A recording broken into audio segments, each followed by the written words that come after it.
All right, boys. So today's topic, admittedly, is a little bit thrashed, but nevertheless, it's still something that has guided me through life almost more powerfully than anything else. One of the most powerful, anyway. And I still believe that there's a lot of people that need to hear this message. So here we go. It's that every boy, every man, every boy becoming a man needs to learn how to fight. Every boy needs to learn some form of martial arts.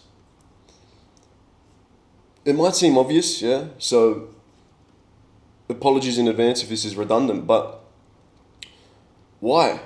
Because there's enough pussiness that's going on in the world today, And we need men to be men. That's the long and short of it, yeah? Our boys today need to grow up to be men. That's the fabric of what holds society together. Without that, order descends into chaos, everything that we hold true, everything that we value falls apart. So I'm just going to kind of go through my process as a young bloke and finding my way to martial arts and what that did for me. I was actually having a discussion with a close mate of mine today, and this came up in reference to his younger brother, So we've got so many young dudes, young people these days that are misguided and lost and meandering and just confused. And it's obviously a sign of the times. It's obviously it's a multi-pronged issue. I'm not going to pretend like I can I can now or ever break that down and pull that apart completely. But on this one topic, what is the difference between a boy becoming a young man, a young adult, who can fight and who can't? So I'll just speak from my own experience, yeah? When I was young, I asked my mum to put me into boxing. I was obsessed. I was obsessed with boxing and fighting, as boys are, Mum being protective, like single parent home, she didn't want, it's too dangerous, it's too dangerous. I somehow, God willing, I had that instinct inside me. I knew by hook or by crook it had to happen, but it wasn't to be while I was young, 15, 16. And I had dramas when I was growing up. I think a lot of people do. And it's overwhelming. You don't understand how to deal with violence, how to deal with confrontation. And being in a man's world, even in a boy's world, teenage years especially, and 20s. I'm in my 30s now. It's much less of an issue now as people become, as men start to become more stable and sensible. But those formative years, danger and violence and confrontation it's at the forefront of every young man's mind. And an ability to deal with that is literally a cheat code to everything. To having successful relationships, being successful in business, being a successful human being, be able to set goals, going through these hardships. It's pivotal. And why specifically martial arts? Yeah, so obviously you can get this from sports, you can get this from gym, you can get this from a lot of things. I first started gym before I ever found my way to my first martial art, Muay Thai, and then BJJ from there. But like I said, I've always had a pull to it. What's the difference between playing soccer or playing tennis or whatever other sport? What's the difference between that? Because you have to go through hardship, you have to suffer, you have to train, you have to be tired, you have to push, you have to have the mental fortitude and all this, yeah? But there's a different element, there's a different layer when it comes to the life, the existence of a man, a young man, a boy, and a full-grown man, where there is a threat of danger at all times. Whether people want to admit that, accept that in today's day and in today's society or not, that's besides the point. It's there. It's actually the underpinning of our entire society is the threat of violence. How is anything enforced at the end of the day? How is a law enforced if it's not a man knocking on your door to lay down a law?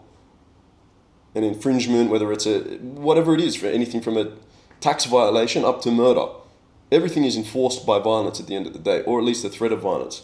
So why is it important for young men to dip their toes in that? One might think, or like such as my mum did when I was growing up, that it's too violent, it's dangerous. Yeah, maybe, but the world's dangerous. And better off we be equipped to deal with that danger than panicking under pressure when it finally comes knocking. There's a great saying that me and a couple of my close ones love, which is better to be a warrior in a garden than a gardener in a war. And that just speaks to this so well. So I'll go back to my experience, yeah.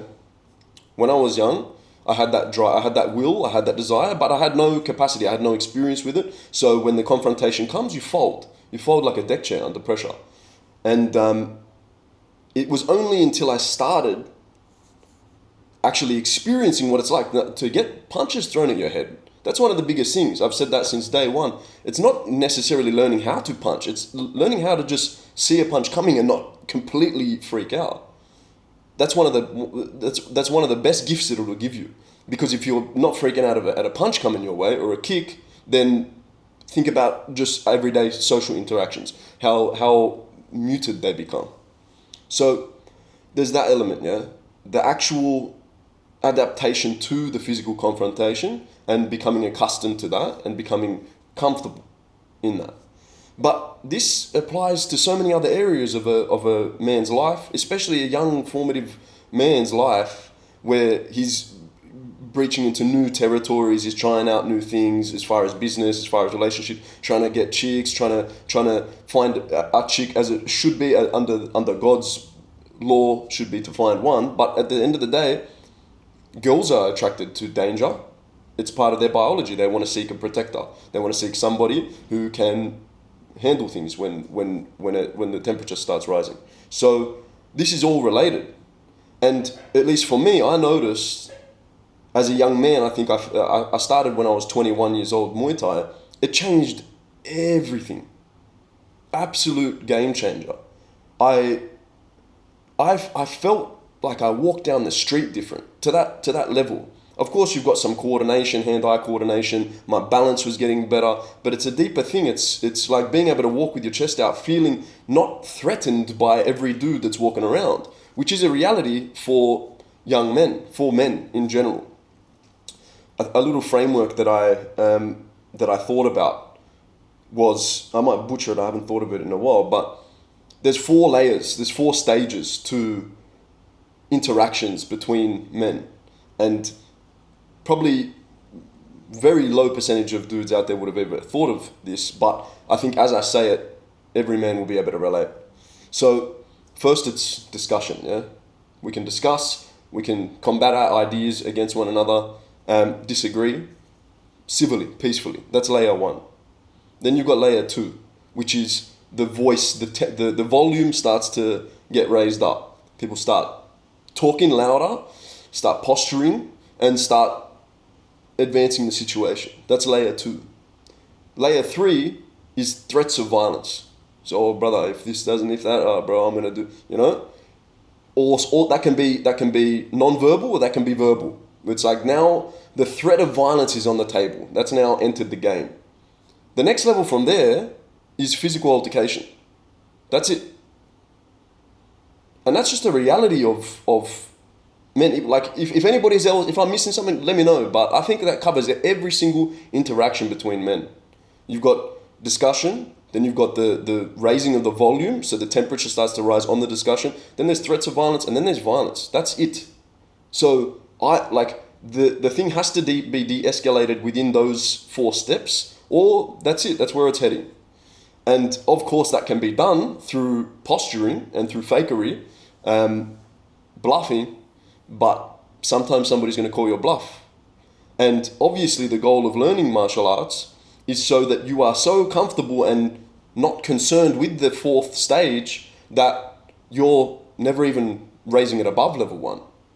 Your ability, your calmness in the situation, if you're able to look dude in the eyes, square in the eyes, and say, brother, Are you sure? This is a horrible idea. This is going to end badly. One of us is going to get hurt real bad. It could be me. Like, I know that. I'm not Bruce Lee. I'm not Anderson Silva. It could be me. I don't know what you know. You might be able to flog me 17 ways till Sunday. How am I supposed to know? All I know is I can take care of myself. And if you can too, bruh, that's a bad time. So having that in your back pocket at all times means that you're able to always keep that simmering tension below a certain threshold, which means then the violence doesn't even need to come. Which, okay, maybe that's obvious, yeah? Maybe I'm preaching to the choir, but the other layers to it are the way that you carry yourself in conversation, the eye contact you're able to maintain, shake somebody's hand with respect, firmly carry yourself as a man. You get respected more in business interactions, in everyday interactions, meeting strangers. People sense an aura. People are able to sense a certain vibe, a certain feeling from different people. And it's just paramount for a man's existence. You can look on the higher levels of how society is even held together, but just for any dude, any young fella, if you're out there, or anybody, even if you're older, even if you're 40, even if you're 50, and you've been toying with this idea and you've been wondering about it, that's why I just wanted to put this out there. Like, yes, it is essential. It should be mandatory reading for every single man to experience some level of combat training, some level of martial arts, martial war arts, the art of war, because, brother, it doesn't matter if you want to accept it or not. It's reality. So rather than bury your head in the sand, accept it, and then allow all of the benefits that flow from it. Rock up to the training room and know the other dudes there are going to kick your ass, whether it's on the mats, whether it's rolling, grappling, whether it's stand up, doesn't matter. Like, obviously, the more you do, the better, but any of those help, and they're gonna take it to a level that other sports, team sports, individual, whatever, they're just not going to be able to touch, and they're never going to be able to touch. So yeah, that's pretty much it. I might go into more detail, little off branches of this, but I think that the thesis is clear. I think it's a very important thing. I've held to that for 15 plus years. It's something that I've immersed my life in, as a hobbyist. You know, I'm no professional. Never had a desire for that, but it's just something that is invaluable. It will pay you dividends. Overcoming those butterflies that you get every day when you gotta head to training, and then just rocking up, and then going through the fire. Let alone the endorphin rush that you get after. You might as well be on hardcore narcotics. But the endorphin rush is phenomenal. But that character building thing, it's second to none. It's second to none for men. And every single person in your life will respect you more and appreciate you more. And literally every single element, every single layer of your life will become better as a result. So that's the end of that. Let me know, as always, what you guys think. And I look forward to hearing the feedback. If anyone's got some pushback. I love it. Iron sharpens iron. And until the next one, look forward to hearing the feedback. God bless.